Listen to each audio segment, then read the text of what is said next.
अस्सलाम वालेकुम दोस्तों, आज हम हमजा में अलतत फोर्ट घूमने आए हैं। वो आपको घुमाते हैं। उसकी टिकट है 600 रुपये पर हेड।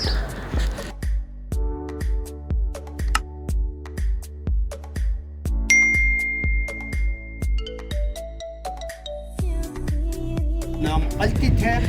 बिलते बिगड़ते बिगड़ते उस गांव का नाम बल्तित नवरज कादम करीमाबाद। कोई ज़बानी तारीख के मुताबिक 900 साल पहले हमजा की शाही फैमिली में से एक शहजादे ने शिगर की एक खातून जिसका नाम शेर खातून था ब्याह करके थ्रो द हिस्पर ग्लेशियर। ये पाकिस्तान का लंबा तरीन ग्लेशियर जिसे बियाफो हिस्पर के नाम से मशहूर है।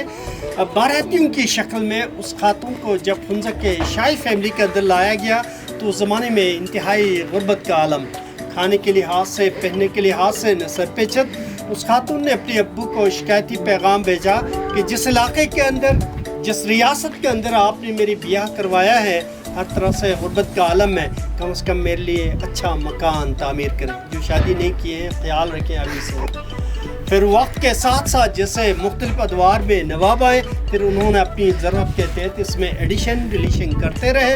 लास्ट में अलतत फोर्ट वजूद में आया। कोई 600 साल की कहानी, दो भाइयों की आपस की लड़ाई। बड़ा भी चाह रहा था इसकी इस इलाके का नवाब बने, छोटा भी। बड़े ने छोटे को समझाने की कोशिश की लेकिन वो बाज नहीं आया। फिर बड़े ने छोटे को यहाँ पे जिंदा गाड़ दिया। खड़ी कब्र है और उसका नाम जमाल था। ओके जी,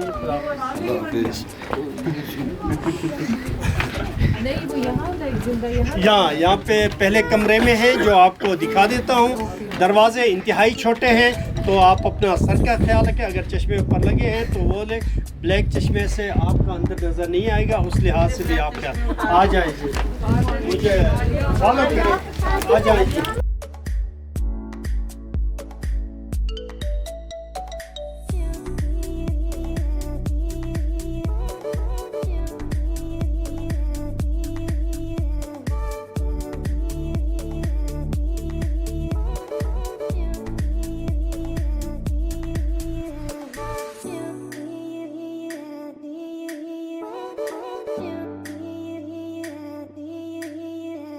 ये खड़ी खबर है और उसका नाम जमाल था।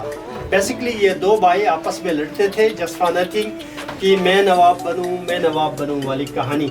बड़े ने बताया कि छोटे को शाही दस्तूर के मुताबिक किंगशिप मुझे बनना है, आप ये शोरशे बात ना करवाएं, लेकिन वो बाज नहीं आया। फिर बड़े ने छोटे को गुस्से में आकर अपने भाई को यहाँ पे जिंदा गाड़ दिया। ये खड़ी कब्र है और उसका नाम जमाल था। इस्लाम से पहले ज़रूर वाइन बनाते थे, पीते थे, स्टोर करते थे। This is wine port, wine cellar. तो in addition to down side history मैंने कुछ बताने की कोशिश किया था। उसके साथ मिलाते हुए ये हुंजा का ट्रेडिशनल घर इस तरह से होता है, लेकिन उस ज़माने में रॉयल किचन भी इस तरह से, राइट साइड पे मेल के लिए, left side female, on world musicians के लिए। लेकिन उस ज़माने में हम दो स्टेट, दरिया के उस तरफ नगेर, ये हुंजा, ये बेसिकली दो जडवा भाई थे। एक का नाम मोगलोड, दूसरे का नाम गिरकिस। दोनों की बचपन से ख्वाहिश थी कि वो रियासत हुंजा पे रूल करे। ये रकाबत बढ़ते बढ़ते दो स्टेट्स की शक्ल। यहाँ का नवाब इस स्पेस को as a meeting hall, conference room के तौर पे, वो लास्ट में जो भी दरबारी विंटर में उनके पास आते थे तो खाना उस दौर का कुकिंग पॉट जो लोकली हम बलोश कहते हैं, मेटामॉर्फिक स्टोन। चाहे के साथ जैसे हमारे राब्ते बने, स्टोन को रिप्लेस किया मेटल ने, कश्मीर के साथ बना ये।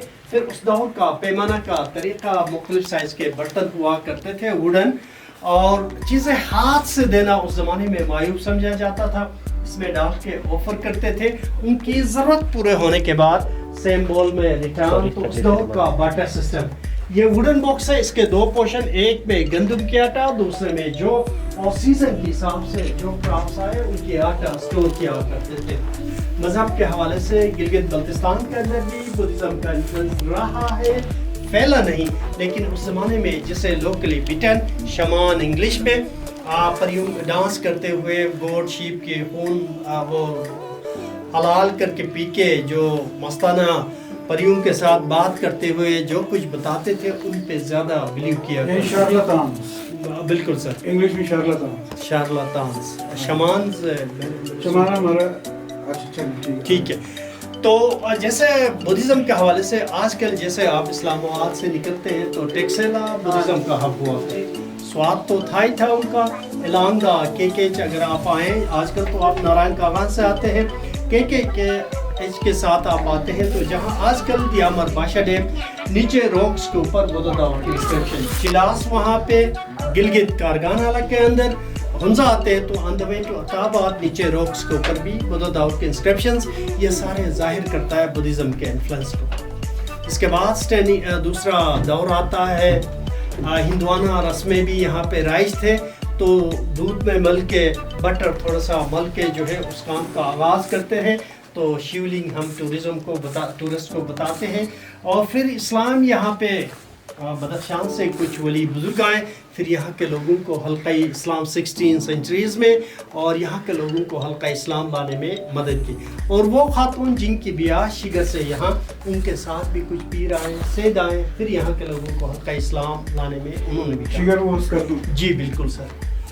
बेसिकली शिगर जो है वो इस्लाम वहाँ पे पहले फैला था, यहाँ बाद में उनकी शादी ब्याह जितने भी है रस्म वगैरह मौलवी ख़ानदान से शादी ब्याह हुआ था, उसकी निस्बत ये एक गरीब छोटी स्टेट थी जिसकी वजह से उस खातून ने जो है अपने अब्बू को जो है शिकायत। अभी उनका म्यूजियम भी बड़ा है, बहुत चीज़ें हैं वहाँ पे हिस्टोरिकल। बिल्कुल सर, बिल्कुल मैम, इसमें कोई शक की बात। फिर दरवाजे क्यों छोटे, इनके 3 मकासद। वन इज़ डिफेंस, कि आने वाला दुश्मन तेज़ी में आए उसका सर लगे पाँव लगे, जो गार्ड को पकड़ने के लिए आसानी। दूसरा है कि traditional we are making fireplace centre of the house. While the construction आप देख ले मड स्टोन वुड का बना हुआ स्केलेटन, थोड़ा सा हम आग जलाएं तो वार्म अप रहता है, इसलिए हम स्लिंग्स को लो डोर फ्रेम शो। 30 ही कि आप किसी घर में दाखिल होते हैं तो आप झुक कर आए, एहतरामन आए वाली कहानी। आपके पीछे जो पिलर है सर, बेसिकली इसको हम खलीफा के नाम से याद। एक बात वो हम मिस कर गए कि उसने अपने बाप को लड़की ने क्या किया था, शिकायत लगाई, लेटर लिखा था। नहीं वो बीच में आप बता रहे थे तो हमने मिस कर दिया। तो ठीक है मैं बता, और पिलर इसको हम खलीफा के नाम से याद करते हैं। जो आने वाला जो भी आएगा झुक के आएगा, उनका हम जैसे मैं बैठी है बुजुर्ग है उनका हाथ चूम के फिर वो हमारे एज के हिसाब से इस घर के अंदर प्लेस बताएगी वाली कहानी। वाइल दिस इज इसको हम बाईपश कहते हैं खजाना के नाम से। उस ज़माने में बर्फ़ बाहर गिरे तो दादी अम्मा जो है बच्चों को बाहर जाने से रोकने के लिए कभी नट कभी ड्राई मीट, जिसे लोकली हम खजाना के नाम से, इसको अगर हम इंग्लिश में ट्रांसफॉर्म करें सर तो डीप फ्रीजर ऑफ तो चलते हैं जी, आगे बढ़ते हैं। चले आ जाए जी, मुझे ज्वाइन कर ले। जी जी।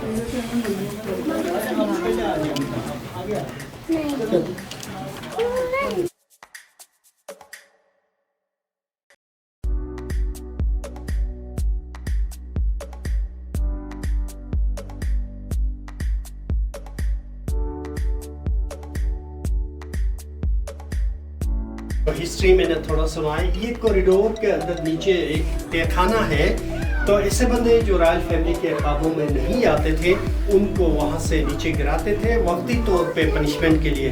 किसी ने उनको मालिया नहीं दिया, किसी ने लकड़ी का काम नहीं किया, इरिगेशन में अपना इनपुट नहीं डाला, तो ऐसे बंदे को नीचे गिरा के दरवाज़ा बंद करते थे वक्ती तौर पे पनिशमेंट देने के लिए। वो कॉरिडोर के अंदर तहखाना है सर। साइड में एक रूम है, इसके रूम के हवाले से खुदा ने खास्ता स्पोर्ट पे कोई अटैम्प्ट करने की सूरत में ऐसन तरीके से बाहर जाने का रास्ता जो अब बंद कर दिया गया। बाकी ये रूम प्रिंसेस का कमरा, लिविंग कमरा हुआ करता था अर्ली डेज में। सर आप थोड़ा सा आगे आ जाए। ये प्रिंसेस का कमरा, लेकिन हम हुंजा के अंदर जो सेंट्रल हुंजा के अंदर कल्चरली फेस्टिविटीज़ करते हैं, त्यौहारें मनाते हैं, उन त्योहारों को हम तकसीम करते हैं बिटवीन 2 4। सोइंग का बीज बोने का त्यौहार को हम बो फाउ कहते हैं। बो मीन्स सीड एंड फाउ मीन्स टू थ्रो। ये 22 फरवरी को उस ज़माने में नवाब को घोड़े पे बिठा के पीछे अवाम नाच गाना करते हुए एंट्रेंस तक, इसके बाद वो यहाँ पे अपना ताज गोन पहन के फिर यहाँ नोटेबल्स की डांस ऊपर छत पे, यहाँ पे 2 बजे के बाद नीचे से घोड़ों की शक्ल में एक खेत में जाके अल्लाह पाक का नाम लेके गंदम के दाने नवाब के हाथ से as a blessing throw, that's called बोफो। वही फेस्टिविटी, वही त्यौहार आज भी हम इसी रूम से इनिशिएट लेते हैं जी, with the collaboration of government departments. लेकिन तारीख के हिसाब से 1365 से हम मनाते हैं। ये हिस्ट्री जो है इन पिलर्स के ऊपर, ये फायर प्लेस है जी, और नीचे कचरा फेंकने के लिए, और ये स्टोरेज, और ये उस ज़माने की घड़ी जो शेडो के हिसाब से टाइम मैनेज करते थे। कब रोटी मोबाइल की लाइट देंगे बेटा? थोड़ा सा सिस्टर जी थोड़ा सा आप ऐसा आप देख लें, जैसे जैसे सन की, सूरज की शुआएं इनके ऊपर पड़े, ये आगे मूव करता था तो उसे अपना एंगल्स बनाते थे। On the basis of angle they define the time कि कब रोटी पकाना है। नहीं बेटा वो आप ना करें, जैसे आगे मूव करें उसी हिसाब से अपने एंगल्स बना के टाइम डिफाइन करते थे, कब रोटी पकाना है, कब टेरेस में जाना। ये सारा निज़ाम थोड़ा शेड होता था। ये वॉच टावर है और इसके ऊपर पहरेदार होते थे। इसके ऊपर सिल्क रूट पे गुजरने वाले कारवां पे नजर रखने के लिए हम दो स्टेज दरिया के उस तरफ लगे, ये उनसे आपस में भी लड़ते थे, उस लिहाज से भी यहाँ पे पहरेदार होते थे। तो सिल्क रूट बेसिकली इस सेटलमेंट के बीच में से गुजरता है। जो आपको आगे लकीरें जो नज़र आते ग्रीन, वहाँ से आगे चाइना तक जो है ये सिल्क रूट था। तो नीचे 1000 साल पुरानी बस्ती, इसके इर्द गिर्द 7 वॉच टावर्स है। जैसे ब्रिटिश आए अपने लिए खतरे महसूस की, उन्होंने सारे वॉच टावर्स को ख़त्म कर लिया, ये एक ही वॉच टावर रह गई है। ये मस्जिद 400 साल पुरानी मस्जिद गौरस हुंजा के अंदर सबसे पहली मस्जिद यही है जी। और उस ज़माने के नवाब जिसका नाम सलीम था, हल्का इस्लाम में आने के बाद अपनी इबादत के लिए ये मस्जिद तामीर करवाया था। ये ड्राई फ्रूट वगैरह रखने की जगह, इसके पीछे एक्सटिंक्शन पॉइंट, बगावत वाली कहानी। ऐसे बंदे जो रॉयल फैमिली के काबू में नहीं आते थे, किसी न किसी तरीके से लाख के पीछे से गिराए जाते थे। बाकी मस्जिद के सामने एक कॉरिडोर है, 3 कमरे हैं। जैसे अंग्रेज़ों ने इस इलाके पे कब्ज़ा कर लिया, नवाब ने उनको एज ए गेस्ट के तौर पे, जैसे ब्रिटिश हाई ऑफिशल्स आते थे, उन कमरों के अंदर उनको बिठाया करते थे। उनका अंदर तस्वीर हुंजा के हवाले से जो गिलगित बल्तिस्तान को लीड करता था उसका नाम लोलिमर, उन्होंने ये तस्वीर बनाए थे, ब्रिटिश लाइब्रेरी से ला के डिस्प्ले के लिए रखे, जो हुंजा के हवाले से हैं, हुंजा के कंस्ट्रक्शन, व्यू पॉइंट्स, फोर्ट्स के हवाले से, डेली लाइफ के हवाले से जो आप देख सकते हैं। वैली के बेटा एक मिनट, वैली के इर्द गिर्द आप देख लें, on the way to Gilgit that's called Rakaposhi. जो बादल जहाँ पे खूबसूरत बादल है जम गया है, वहाँ पे ये राकापोशी जी। दीरान पीक, यहाँ पे जो आपको सफ़ेद जो बर्फ़ नज़र आ रही है, ये दीरान पीक, मीर शिकारी भी कहते हैं। 2 पहाड़ों के बीच में गोल्डन पीक है ये। और इस साइड पे यहाँ पे बादल के अंदर लेडी फिंगर नज़र नहीं आ रहा। नेक्स्ट वन इज़ उल्टा पीक 1, ये हुंजा पीक्स, ये पाकिस्तान के फेमस पीक्स, वर्ल्ड के 27 पीक्स में ये सारे इंडिस है। हुंजा की आबादी कोई 1.5 लाख के करीब है। लिटरेसी के हवाले से 99% है और इस गांव की 100% है। और ड्रॉप आउट चिल्ड्रन यहाँ पे इस गांव के अंदर नहीं है जी।